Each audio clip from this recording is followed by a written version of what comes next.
大家好，欢迎收听最新一集的兔鼠夜聊，我是兔鼠，在这里我会用最无聊的说话白噪音来陪伴你失眠的夜晚。在这里要跟等待最新一集兔鼠夜聊的观众说声感谢以及道歉的话语。感谢呢是要谢谢各位愿意等待我更新这一集新的，谢谢大家耐心的等待。那道歉呢是要跟大家说不好意思让大家等那么久了，因为每一集兔鼠夜聊其实真的都是看我自己的心情去决定要不要更新的。我有试着让自己在没有进入状态的情况下录，但我还是觉得录的不是很好。当然你可以说你这个不是就是拿来录说让别人可以睡着的一些废话吗？那录的好不好你觉得重要吗？我是觉得还是蛮重要的，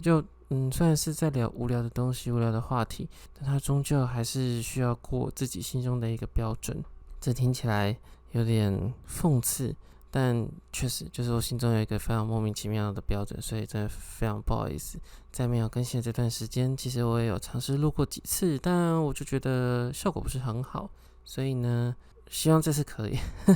那为什么会效果不是很好呢？我觉得不知道是不是大家都跟我一样，我会有一个所谓状态期，就有的时候我觉得我创作的状态比较好，有的时候创作的状态比较不好，它会像是一个周期一样去循环发生 over and over 这样子，就可能会有一段时间特别的有创作的灵感，那有一段时间就会特别的不知道要做什么东西，就我自己也觉得蛮懊恼的，因为逻辑上来说，这是一件要克服的事情嘛，怎么可能说我这可能2个礼拜没有创作的感觉，然后就没有要创作，这样子怪怪的嘛，对不对？那我自己这边的解法呢，目前是在自己有创作欲的时候呢，多创作一点东西，然后平均分摊这样。但这其实有一个缺点，就是有的时候我做的东西是有时效性的，比方说像我在评论吉伊卡哇最新电影版的心得，那当然就是这个时候要发嘛，所以他就不可能把它排到比较后面的时候再发布，就变成一个很尴尬的情况，就是我可能2个礼拜会狂发4-5支影片跟创作，然后之后会有1-2个礼拜的创作特别少，可能就1支2支这样子。这是我目前还在想办法要克服的事情，如何让自己的创作的灵感随时都有，甚至是平均一点，这样就好的这种感觉。像我最新更新的一个图文是在说，我可能不小心吃了一点点东西，然后变胖了一点点，我就很生气很难过的图文，它的成效并不是很好，我就有点小难过。就有的时候我在做东西的时候，心中会有一把尺嘛，就会觉得说，这个应该或多或少可以引起大家的共鸣，亦或是这个应该或多或少会有一些效果，会有一些社群媒体喜欢的东西这样子。但在比较没有创作灵感的那个周期内呢，这个雷达就会有点失灵。像我就觉得，这个主题，我今天做的这个主题应该会蛮多人认同或怎样，结果没有看来就只有我自己会那么想。所以在这边要跟大家说声不好意思，就是在我没有灵感的时候，要等待我有灵感出现这样子，真的非常抱歉。那有没有灵感这件事情，其实我觉得或多或少还是跟自己的心灵有关系吧。当你的心灵比较正向，亦或是比较有冲劲的时候，终究就会知道要做什么东西，要做什么主题。反之，如果心中比较混乱、比较不平衡的话，那可能就会不知道做什么。所以回到原点，终究还是要去想自己的心里到底发生什么事情，才导致自己没有创作的想法。当然我们可以把这件事情想得很理性，我今天心情会低落，心情会抑郁，是因为可能我的皮质醇太多了，我的压力太大了，所以导致我的脑袋有一些分泌的东西会让我的心情变得不好。那我该怎么做呢？可能就有一些让皮质醇下降的方法嘛，可能是健身啊，健身可能对我来说皮质醇是增加，多晒太阳啊，多去运动啊，多放松之类，甚至极端一点，可能去身心科吃一些让自律神经可以修复的药嘛，因为我也有可能是自律神经受损，所以要去调整这样子。理性上来讲，都会觉得应该要做这些事情，但心中难免都会有一些很白痴的想法，像是说，哼，我才不要再被这种无聊的内分泌系统控制我的情绪呢，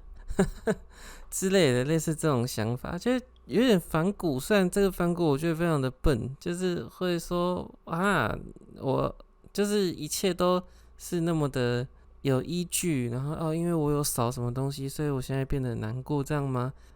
我才不要被这种东西给控制住呢。就我也不知道为什么会有这种反抗的心理吧，可能真的只是懒得去找办法去处理吗？就会觉得说难道我觉得心里不开心，真的就只是因为我的脑袋分泌这些东西而已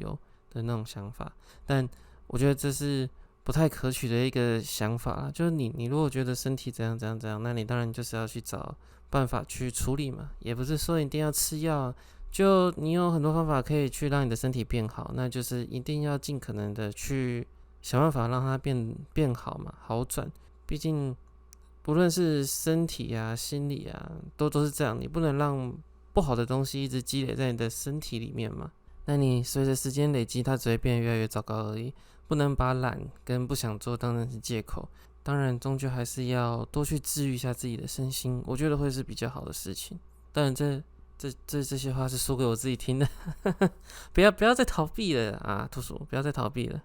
所以啊，这就是我最近比较少更新的原因，因为我现在就是进入一个低潮期。那这个频率呢，大概不确定。最近的话，会是以3个礼拜、3、4个礼拜为一个周期去做更换吧。就可能3个礼拜比较有想法，3个礼拜比较没想法，这样子，就感觉还蛮明显的。就会觉得做事情比较没有动力吗？亦或是不知道是为了什么而努力的那种感觉。当然，我以前会觉得说我可能是虚无主义者，我会觉得这世界上什么东西都没有意义。我们不过是这广大宇宙历史中短短100年内生存下来的一个物种内的一个生命。那我存在这世界上没有任何意义，所以我找不到生命的目标。可能高中或大学的我会那么想。那现在的我呢，单纯就觉得我其实只是懒而已。就是其实我也知道我想要怎样的生活，跟我觉得什么有意义。比方说像身体要变得更好、更健康啊，亦或是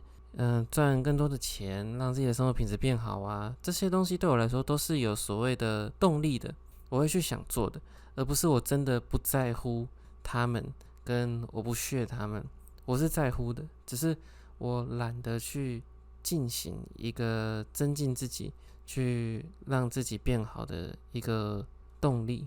这听起来很奇妙，就是有点像是我知道我的结果是希望身体变好跟变有钱，但是我无法将我自己连接到那个结果当中，过程，也就是我应该要多去运动，亦或是我应该去开源节流之类的事情，不知道为什么就提不起劲去做。那终究结论来说，我觉得应该就是懒。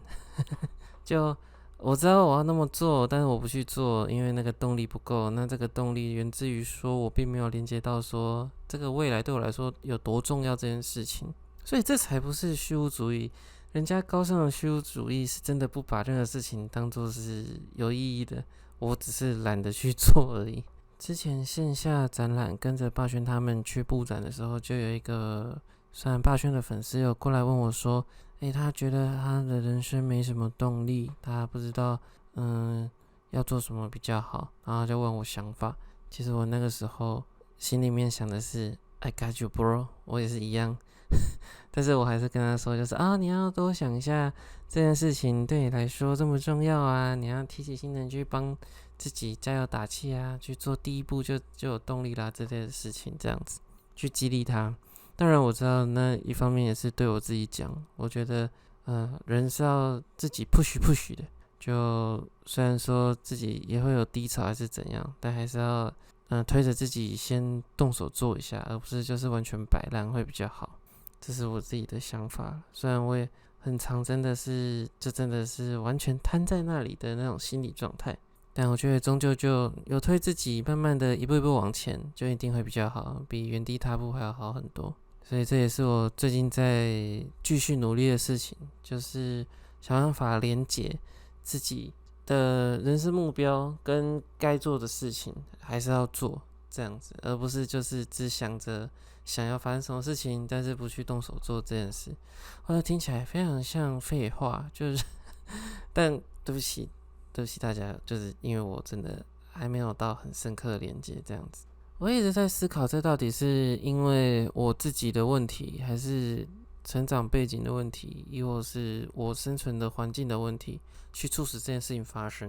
因为就像我最厉害的老板，他就算是动手派的人嘛，就是他想要改变，他想让自己变好，那他就会去行动，去执行。那他也确实是往更好的方向去迈进，这样子。那我也在他旁边，我也有在慢慢学习他的这个精神。就是本来就是你该获得什么，你就是要付得相同的努力。那我也不知道为什么我会有现在的这个想法，就是我就是努力不起来，没有动力这件事情。那我也知道用逼的终究是有限嘛，最理想的状态就是我自己能够开心的去做一些事情，也就是我自己增进自己的时候是开心的，是快乐的。它不是工作，它也不是义务，而是它是我一个玩乐、我放松的时候会做的事情。但最理想的状况是这样子嘛？就像现在，我相信啊，那种很成功的社会人士、很成功的企业家，他们能够做到那么高，终究是因为学习以及工作是他快乐的事情，所以他可以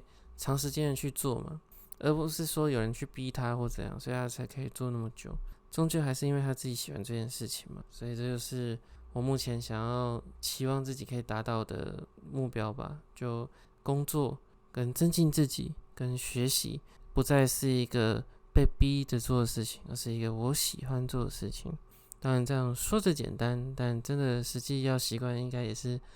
相当的难。但没关系嘛，我们正向，我们 positive， 我们加油，我们一起共勉之，我们一起喝些鸡汤让自己的心灵温暖一点，加油加油加油！那一样，如果你觉得说，哎呀，这个人怎么一直在讲一些自己心里的一些破烂东西啊，好无聊哦。就如果大家对于这种话题没有兴趣的话，也记得留言跟我讲一下，因为我觉得自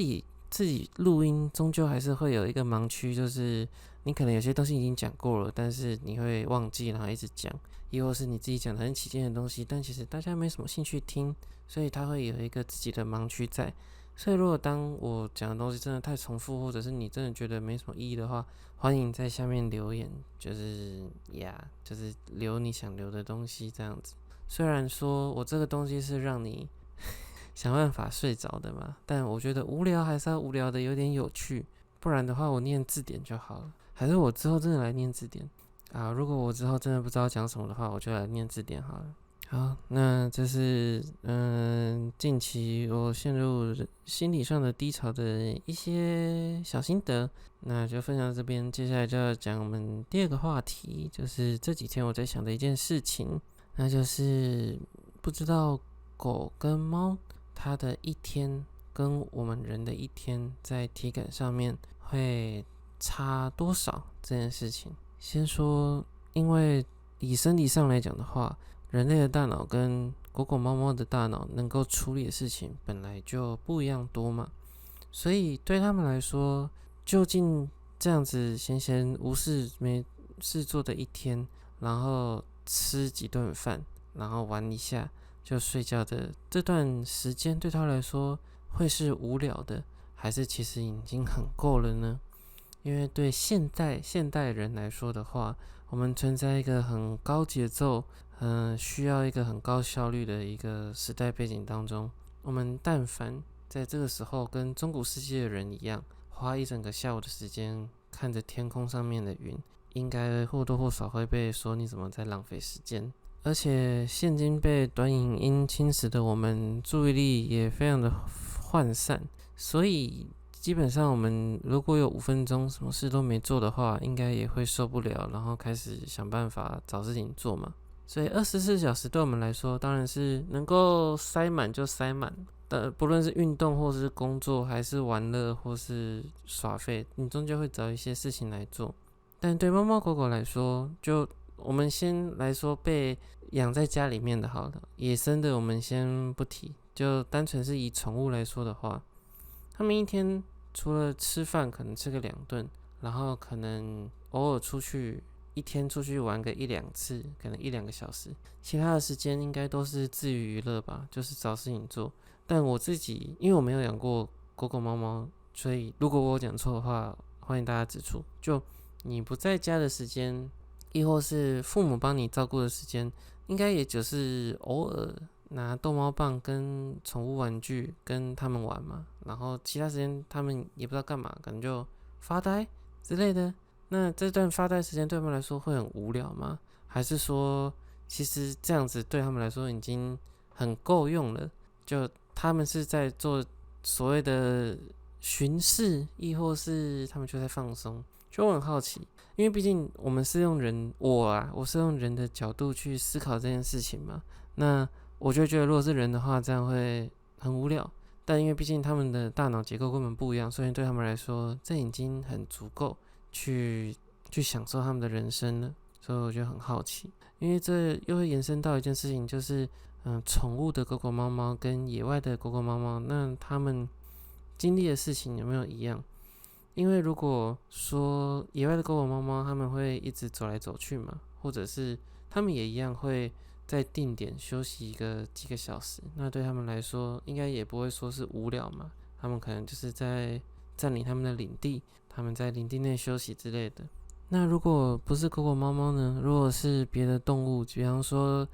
生命周期更短的，像仓鼠的话，那它的大脑又会更小，那对它来说，一天24小时终究会是长什么样子呢？我就很好奇。那再更小一点，如果是像蚂蚁呢？那它是不是就是很简单的去做它要做的事情？我们应该很少看到蚂蚁在偷懒吧？虽然我有看过一个科学证明，就是有一些蚂蚁，有一部分比例的蚂蚁其实是不会有事情做，它会耍废。但对它来说，以我的人类角度去思考蚂蚁的话，会觉得说它可能就是简单的讯号，就是我要搬东西，我要搬东西，我要搬东西啊，有东西挡住了，有东西挡住了，找到别的地方走了，这样子就是很简单的讯号，这样子。那我们讲完比较简单、比较小的动物嘛，那如果是比我们还要大上很多的呢？比方说像蓝鲸或是抹香鲸那种，他们可能要在深海底下过上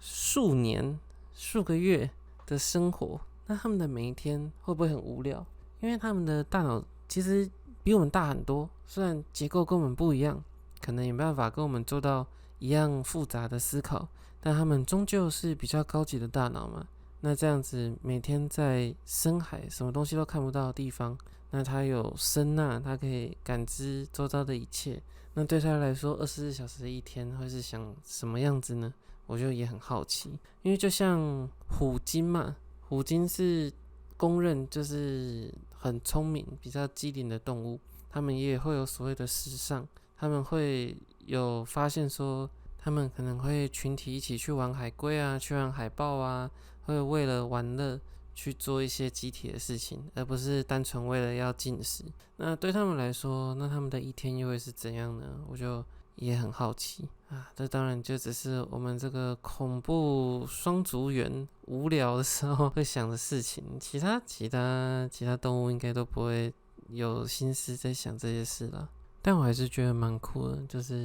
就是世界上大部分的生物对我来说，他们终究还是追寻着他们的本能，也就是活下去跟繁衍这2件事情为动力去执行并且生存的。那这只有人类会思考所谓繁衍跟生存以外的人生意义。我觉得这是一件还蛮酷的事情。就像海绵跟海星，他们其实也没什么思考能力嘛，他们就只是做他们该做的事情，就滤食，吃东西，大便，然后要生小孩了就生小孩，这样子可以说是相当的单纯。好像就只有人会看着星空，然后思考着这个宇宙的起源，以及自己生存在这个蔚蓝美丽的星球上，究竟是为了什么呢？这种哲学上的事情，这样仔细想想，其实也是蛮酷的齁。但我觉得像这种不知道人类以外的物种在想什么这个心态呢，终究还是会对我们来说造成一些困扰。比方说像我们也不知道他们的想法是怎样嘛，所以我们或多或少有些人可能就会带入，以人类的角度去带入他们，就会替他们着想，亦或是会觉得说，反正他又不像人类一样，所以我们不需要对他怎样怎样的这种想法。但不论如何，我觉得人类在进步的历史上，终究就还是自私的嘛。就像塑胶这件事情，我们当初发明塑胶也不会在意说，哦，它会残存在大自然界怎样怎样啊，或者是它会对人体怎样怎样怎样啊。现在我们的蛋都有残存一些塑胶微粒之类的。我们那时候刚发明塑胶的时候，根本没有想那么多嘛，因为我们没有足够的尝试跟科学去理解这些。然后现在知道的时候也已经太晚了，因为塑胶已经被普遍滥用在人类的文明的各个角落上。然后这时候再突然跟大家说，对不起，那个塑胶不太好，对什么都不太好的时候呢，就已经来不及了啊！大家的蛋终究都会有塑胶为例的这样子。那像这个时候好像也没办法，我们终究只能保持着塑胶蛋的一个情境继续进化下去。虽然说我觉得比起塑胶蛋之外，会有更多的原因导致人类的生育率越来越低啦。但我觉得终究还是因为人类是少数在地球上的物种，并不在意自己的物种，相对来说不在意自己的物种有没有继续延续下去的生命吧。所以我是觉得都还好。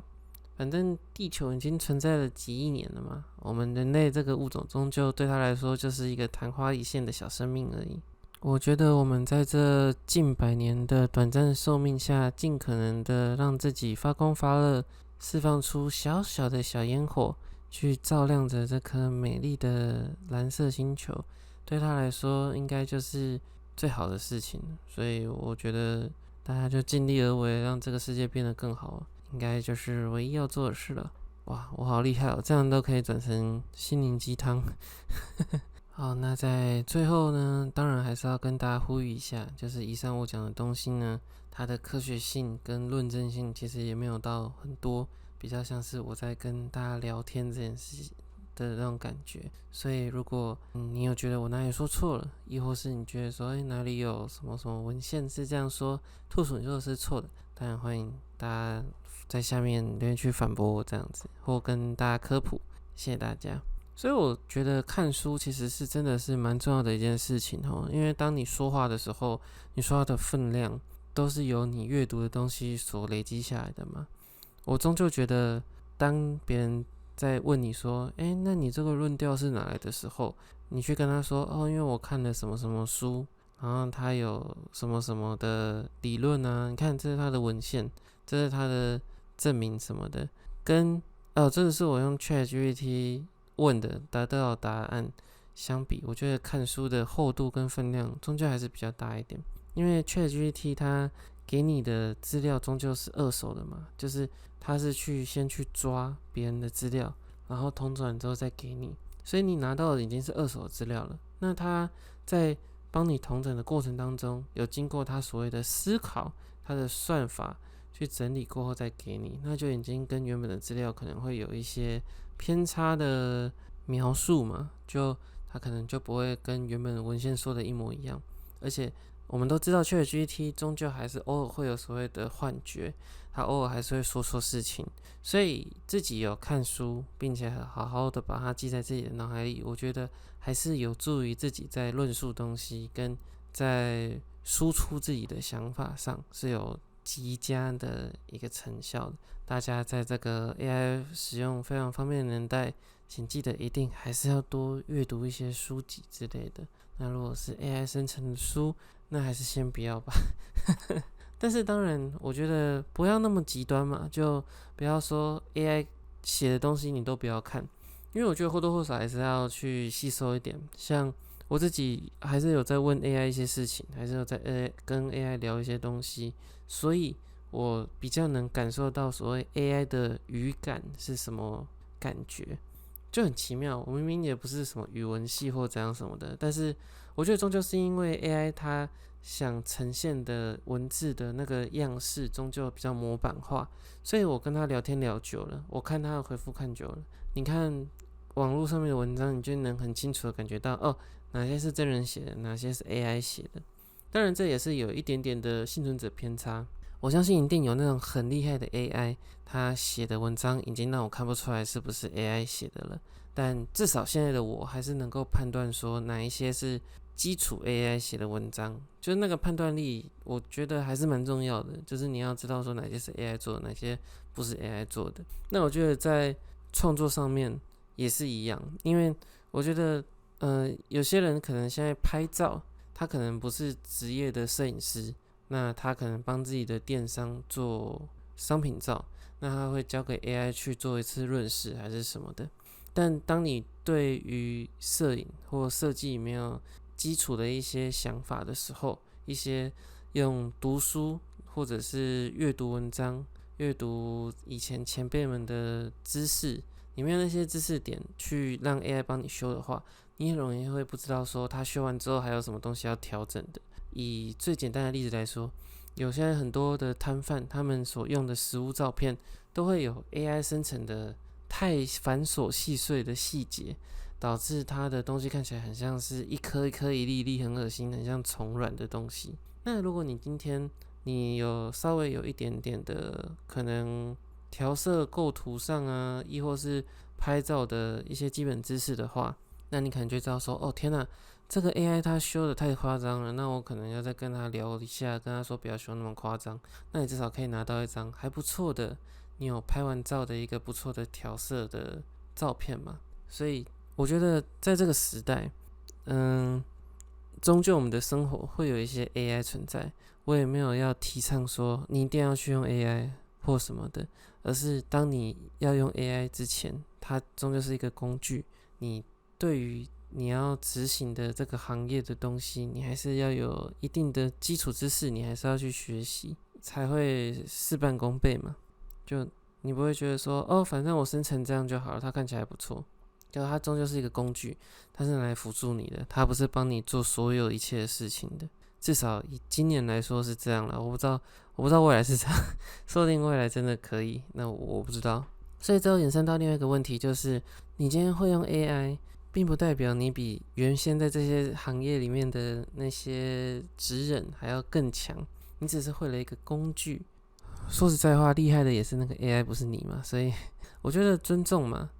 就像我最喜欢的《鬼灭之刃》的例子嘛，就你接受无惨的血变成鬼了，那你终究还是要继续磨练跟训练，你才可以挤上上选嘛，不然你就只是一个路边的野鬼而已。你看人家上一人家也是原本是呼吸法的剑士，人家也是学会了呼吸法之后变成鬼才变成上选一的嘛。所以 AI 终究只是像无惨的血一样，它只是一个补助，主要还是看你自己有没有继续精进学习，才可以获得最大化这样。对啊，我的想法是这样啦。好，那我们的兔鼠夜聊差不多就到这边啦。希望听到这边的各位已经成功入眠了。那祝各位接下来失眠的日子都能够一秒睡着。那就这样咯，大家晚安，拜拜。